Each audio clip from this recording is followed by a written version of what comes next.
Hello everyone. पिछली video में हम लोगों ने डीपीएसपी को वन शॉट में ख़त्म कर दिया था। उसके सारे इम्पोर्टेंट कंसेप्ट समझ लिए थे।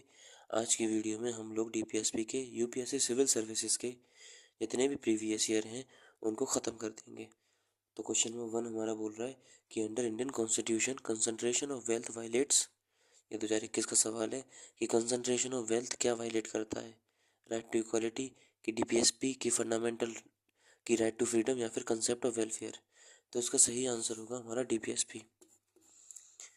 डीपीएसपी का आर्टिकल हम लोगों को पता है 36 से लेकर 51 तक होता है। डीपीएसपी का आर्टिकल 39B और 39C क्या बात करता है? यही बात करता है कि आपको कंसंट्रेशन ऑफ वेल्थ नहीं करना है और इक्वल डिस्ट्रीब्यूशन ऑफ रिसोर्सेज की बात करनी है। यानी कि डीपीएसपी 2021 में पहले ही सवाल आ गया था कंसंट्रेशन ऑफ वेल्थ से रिलेटेड, आर्टिकल 39 क्लॉज बी और 39 क्लॉज सी से रिलेटेड। अच्छा, ये तो हमें पता ही है कि राइट टू इक्वालिटी क्या है, हमारा फंडामेंटल राइट है। राइट टू फ्रीडम भी हमारा फंडामेंटल राइट है। राइट टू इक्वालिटी जो होता है वो आर्टिकल 14 से लेकर 18 तक होता है, जबकि राइट टू फ्रीडम हमारा आर्टिकल 19 से लेकर 22 तक होता है। अगला हमारा क्वेश्चन बोल रहा है which part of a constitution declares the ideal of welfare state. ये 2020 का है कि वेलफेयर स्टेट का आइडियल कौन से हम लोगों के इंडियन कॉन्स्टिट्यूशन के पार्ट से पता चलता है। तो इसका सही जवाब होगा पार्ट 4 यानी कि डीपीएसपी। पार्ट 4 डीपीएसपी जो है वो हम लोगों को वेलफेयर स्टेट के बारे में बताता है। अच्छा, इसमें एक्स्ट्रा बात क्या है? एक्स्ट्रा बात ये है कि दो तरह की स्टेट होती है, एक पुलिस स्टेट होती है, एक वेलफेयर स्टेट होती है। वेलफेयर स्टेट वो स्टेट होती है जो लोगों के राइट्स की बात करती है, जो लोगों के वेलफेयर की बात करती है, जो गुड गवर्नेंस में बिलीव करती है, जो सिटीजन सेंट्रिक अप्रोच अपनाती है। यानी कि वो कानून बनाएगी जो लोगों के हित में हो। जबकि पुलिस स्टेट कौन सी होती है? पुलिस स्टेट अथॉरिटेटिव स्टेट होती है, यानी कि अथॉरिटी स्टेट के हाथ में होगी। State control each and every aspect of human life. ये पुलिस स्टेट और वेलफेयर स्टेट का अंतर हो गया। अच्छा, मैंने आपको बताया था कि जो हमारे डीपीएसपी होते हैं ना, वो एक लाइट हाउस की तरह होती हैं। जिस तरह से समुद्र के तट पर लाइट हाउस होता है जो कि शिप्स को गाइड करता रहता है लगातार, वैसे ही हमारे डीपीएसपी भी स्टेट को गाइड करते हैं कि स्टेट को किस डायरेक्शन में सिटीजन सेंट्रिक रूप से कानून बनाने हैं। ये डीपीएसपी का मेन एम होता है। अगला सवाल हमारा बोल रहा है कि with reference to the provisions containing in part 4 of constitution which of the following is correct. यानी कि पार्ट 4 डीपीएसपी की बात बताई जा रही है, इनमें से कौन सी बात सही है। 2020 का सवाल है कि they are enforceable in court of law. गलत जवाब, यहीं रोक दो। पहला स्टेटमेंट तो हमारा गलत है, क्योंकि हमें पहले ही पता है कि डीपीएसपी हमारी नॉन जस्टिशिएबल होती है, यानी कि they are not enforceable in court of law. दूसरा स्टेटमेंट क्या बोला है? They are not enforceable in court of law, यानी कि दूसरा तो सही है। अगला क्या बोला? They influence making of a laws of the state. मैंने अभी बताया लाइट हाउस वाली बात, यानी कि जिस तरह से लाइट हाउस गाइड करता है वैसे डीपीएसपी गाइड करेगा, यानी कि दूसरा और तीसरा सही है। अब हमसे पूछ रहा क्या है कि करेक्ट इसमें से क्या है। इसका करेक्ट होगा, मैंने कलेक्ट लिख दिया, करेक्ट इसमें से कौन सा होगा, तो दूसरा और तीसरा इसका करेक्ट होगा। ठीक है यार, कोई दिक्कत परेशानी नहीं। अगला सवाल हमारा बोल रहा है in India separation of judiciary from executive is enjoy by. 2020 का सवाल है जुडिशरी और एग्जीक्यूटिव का सेपरेशन किस में होता है। हमें पहले ही पता है डीपीएसपी में होता है। कौन सा आर्टिकल? आर्टिकल 50 बताया था मैंने। आर्टिकल 50 कौन सा आर्टिकल है? तो आर्टिकल 50 हमारा एक लिबरल इंटरप्रिटेशन है, लिबरल प्रिंसिपल, जो लिबरल आइडियोलॉजी है वो आर्टिकल 50 आता है। तो लिबरल आइडियोलॉजी में कौन से थे? आर्टिकल 44, 45, 46, 47 थे, यानी 48, 48A और उसके बाद 49, 50, 51। ये हमारे लिबरल आइडियोलॉजी से, लिबरल में 7 शब्द आते, वैसे ही वो 7 आर्टिकल थे। अभी तक जो हमने फंडामेंटल राइट देखे उसमें से हमें क्या ध्यान रखना है? तो हमने ये ध्यान रखना है, देखिए प्रीवियस ईयर का मेन जो मकसद होता है वो ये नहीं होता कि आप सवाल कर लो उसका आंसर आ गया बस। प्रीवियस ईयर का मेन मतलब ये होता है कि यूपीएससी की थिंकिंग को समझना। तो अभी हम लोगों ने जितने सवाल देखे उससे हमें ये बात समझ में आई, पहली कि 39B और 39C हमारा इंपॉर्टेंट है। दूसरी बात ये समझ में आई है कि डायरेक्ट वो क्वेश्चन आपसे डायरेक्ट पूछेगा, इसमें उसके पास ज़्यादा स्कोप नहीं है सवाल को घुमाने का, और ऑप्शन भी वो आपको सीधे ही देगा। फॉर एग्जांपल कंसंट्रेशन वेल्थ सीधा आपसे पूछा, इसमें वो क्वेश्चन को ट्विस्ट नहीं कर सकता है। वैसे ही जुडिशरी का और एग्जीक्यूटिव का सेपरेशन क्या होगा, सीधे उसने क्वेश्चन पूछा, आपसे ट्विस्ट नहीं कर सकता, और ये रिसेंट ईयर के हैं। तीसरी चीज़ हमें ये समझ में आई है कि राइट टू इक्वालिटी भी ज़रूरी टॉपिक है, freedom of right to freedom भी ज़रूरी टॉपिक है, 7th शेड्यूल भी ज़रूरी टॉपिक है, क्योंकि अगर ये यूपीएससी ऑप्शन में दे रहा है तो कोई बड़ी बात नहीं, ये क्वेश्चन भी बन जाए।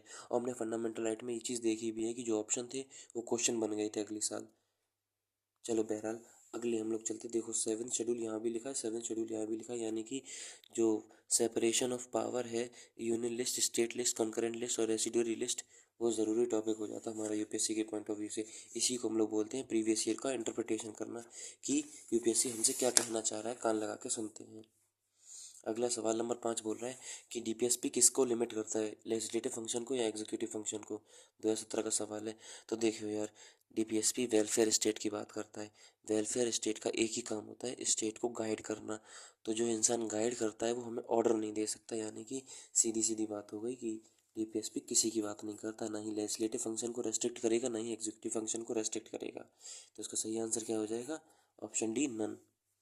अगला हमारा सवाल क्या बनता है कि consider the following statement with respect to DPSP, principle spelled out socio economic democracy in country.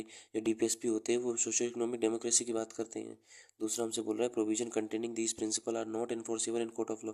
देखो ये वाली बात फिर से आ गई, पिछले हम लोगों ने सवाल में देखा था, यानी कि ये वाला स्टेटमेंट इंपॉर्टेंट बनता है, डीपीएसपी नॉन जस्टिशिएबल होती है। 2015 का सवाल है। तो मेरे भाई दूसरा स्टेटमेंट तो सही है। क्या डीपीएसपी सोशियो इकोनॉमिक डेमोक्रेसी की बात करते हैं, तो बिल्कुल सही बात है, सोशियो इकोनॉमिक डेमोक्रेसी की बात करते हैं। इसका सबूत क्या है, article 39 clause B and article 39 clause C, जो कि सोशियो इकोनॉमिक डेमोक्रेसी इस सेंस में बात करते हैं कि कंसंट्रेशन ऑफ वेल्थ नहीं होना चाहिए और इक्वल डिस्ट्रीब्यूशन ऑफ रिसोर्सेज होना चाहिए। ये तभी इंश्योर होगा कब, जब आप आर्टिकल 39 बी और 39 सी का पालन करोगे। अब 39 बी और 39 सी से दो क्वेश्चन आ चुके हैं।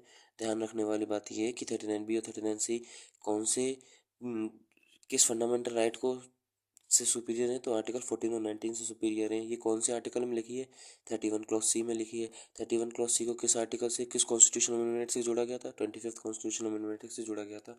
इसका मतलब हमें ये समझ में आया कि 39 कॉन्स्टिट्यूशन, जो 39 हमारा आर्टिकल है वो इंपॉर्टेंट आर्टिकल है डीपीएसपी का। अगला सवाल ये बोल रहा है कि the idea of welfare state, देखो सवाल रिपीट हो गया, इंडियन कॉन्स्टिट्यूशन वो किस पार्ट में है, 2015 का है, तो वेलफेयर स्टेट हमारे डीपीएसपी में है।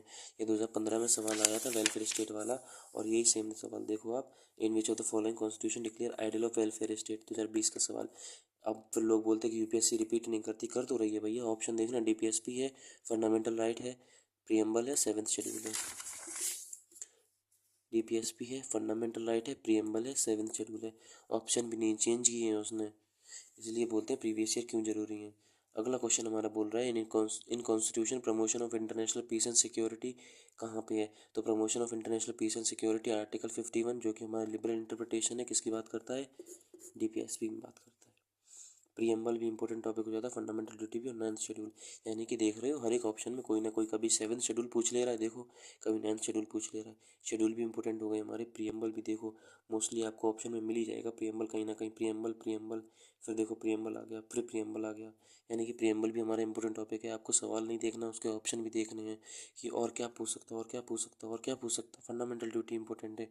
अगला क्वेश्चन है कि विच of the following is fundamental in governance of a country, country की गवर्नेंस में क्या फंडामेंटल है। तो पहली वीडियो में जो 2013 का सवाल है, मैंने पहले बता दिया था कि जो डीपीएसपी है वो फंडामेंटल है गवर्नेंस में, ना कि फंडामेंटल राइट और डीपीएसपी दोनों। ये ऑप्शन नहीं होगा, ये ऑप्शन होगा। अगला है economic justice as one of the objective of constitution has been provided in, 2013 का सवाल है कि इकोनॉमिक जस्टिस हमें कहाँ प्रोवाइड होता है, प्रीएम्बल और डीपीएसपी में, प्रीएम्बल फंडामेंटल राइट में, फंडामेंटल राइट डीपीएसपी में और नन में। तो जब आप इकोनॉमिक जस्टिस की बात करोगे तो जस्टिस हमारे 3 तरह के होते हैं, या तो पॉलिटिकल जस्टिस हो, या सोशल जस्टिस हो, या इकोनॉमिक जस्टिस हो। पॉलिटिकल जस्टिस हम लोगों के आर्टिकल 326 के तहत मिला है, जो कि हमारा क्या है, राइट टू वोट। बता चुका हूँ प्रीएम्बल वाली वीडियो में, वन शॉट है 13 मिनट की, आप लोग देख लो अगर कोई दिक्कत है प्रीएम्बल वाले टॉपिक में। वैसे भी आप लोग ऑप्शन देख के समझ गए होंगे कि प्रीएम्बल हमारा इंपॉर्टेंट टॉपिक है कि नहीं है। तो पॉलिटिकल जस्टिस हम लोग को प्रीएम्बल में गिवन है, जो कि आर्टिकल हम लोग के 326 में है। सोशल जस्टिस आर्टिकल 14 से लेकर 18 तक है, जो कि हमारा राइट टू इक्वालिटी है, फंडामेंटल राइट का। उसके बाद जब आप इकोनॉमिक जस्टिस की बात करोगे तो आर्टिकल 39 बी और 39 सी है, जो कि हमारा क्या है, डीपीएसपी है। अब देखो फिर से आ गया आर्टिकल 39 बी 39 सी। तो इसका सही आंसर क्या होगा, प्रीएम्बल में भी हमें गिवन है और डीपीएसपी में भी गिवन है। फंडामेंटल राइट में कोई भी इकोनॉमिक जस्टिस की बात नहीं होती है, ध्यान रखना दोस्त। फंडामेंटल राइट देख के आप लोग बहक मत जाना, भावुक मत हो जाना कि फंडामेंटल राइट आ गया इसका मतलब यही इसका आंसर होगा। थोड़ा अपनी तार्किक शक्ति लगाना कि हाँ फंडामेंटल राइट के अलावा भी कोई दूसरा ऑप्शन हो सकता है। अगला सवाल हमारा बोल रहा है कि consider the following provision under DPSP as enshrined, मतलब डीपीएसपी में इनमें से कौन कौन सी बातें कही गई हैं। पहला ऑप्शन बोल रहा है securing for citizen uniform civil code, UCC की बात कर रहा है। Organizing village panchayat, promote cottage industry, securing all workers reasonable leisure and cultural opportunities. 2012 का सवाल है। फिर हमसे पूछा गया इनमें से गांधीयन प्रिंसिपल कौन कौन से हैं। मैंने पिछली वीडियो में आपको सोशलिस्ट, लिबरल और गांधीयन तीनों प्रिंसिपल के बारे में बता दिया था। वो प्रिंसिपल क्या होते हैं, किस कौन कौन से आर्टिकल उससे रिलेटेड हैं, अमेंडमेंट भी बता दिए थे, फंडामेंटल राइट और डीपीएसपी के बीच का जो बैटल था वो भी बता दिया था। अब गांधीयन प्रिंसिपल जो हम लोग देख रहे थे, तो हम लोगों ने गांधीयन प्रिंसिपल में आर्टिकल 40, फिर उसके बाद 43, फिर 46, 43 बी जो कि कोऑपरेटिव सोसाइटी के बारे में बात करता है, उसके बाद आर्टिकल 46, 47, 48 देखा था। लिबरल जो हम लोगों ने देखे थे, लिबरल में हम लोगों ने आर्टिकल 44, 45, फिर 46, 47 थे नहीं, 48, 48A, 49, 50, 51 देखे थे।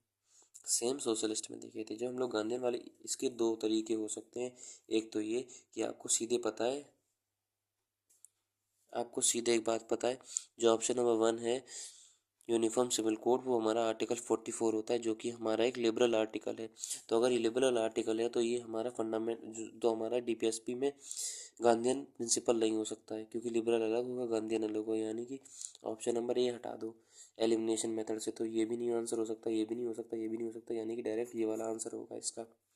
अब इसके अलावा अगर कोई दूसरी ट्रिक हो सकती है तो बिल्कुल हो सकती है। अगर आपको बापू के बारे में थोड़ा भी डिटेल नॉलेज होगा तो ये पता होगा, महात्मा गांधी जी जो थे वो हमेशा से विलेज पंचायत की बात करते थे, कॉटेज इंडस्ट्री की बात करते थे। यानी कि इसका वो ऑप्शन होगा जिसमें ऑप्शन 2 और 3 दोनों हो। तो पहले वाले में 2 और 3 नहीं है, यानी कि ये भी नहीं होगा। इसमें भी 2 और 3 नहीं, यानी कि ये भी नहीं होगा। इसमें 2 और 3 है, यानी कि बी होगा या डी होगा। अब ट्विस्ट इस क्वेश्चन में ये आता है कि पहला और अगर चौथे की आपको बिल्कुल हवा नहीं होगी तो आप बिल्कुल कंफ्यूज हो जाओगे। इसलिए मेरी राय ये है कि ये आर्टिकल याद करने में कोई दिक्कत होगी नहीं, आपको कोई रिस्क लेना नहीं है। रिस्क लेना नहीं है तो इसका बेस्ट वही वे हो सकता कि आप फटाफट आर्टिकल याद कर लो, क्वेश्चन आए उसको मार्क करो सीधे ऑप्शन नंबर बी के रूप में और आगे बढ़ो। क्योंकि आप अगर रिस्क लोगे तो नेगेटिव मार्किंग के चक्कर में आप लोग कट ऑफ से ऊपर नीचे जा सकते हो। इसलिए मैं तो यही कहूँगा कि इसमें ज़्यादा आपको दिमाग लगाना नहीं, सीधे आर्टिकल ले लो। मैंने ट्रिक बताई थी, उस ट्रिक से याद कर लो और सिलेक्शन पा लो। हम लोगों ने आज की वीडियो में सारे यूपीएससी के सिविल सर्विसेज के डीपीएसपी के सारे हम लोगों ने प्रीवियस ईयर लगा लिए। अगली वीडियो में सीडीएस हो गया, सीएपीएफ हो गया, एनडीए हो गया, इसके हम लोग प्रीवियस ईयर देखेंगे। टिल देन, जय हिंद, जय भारत।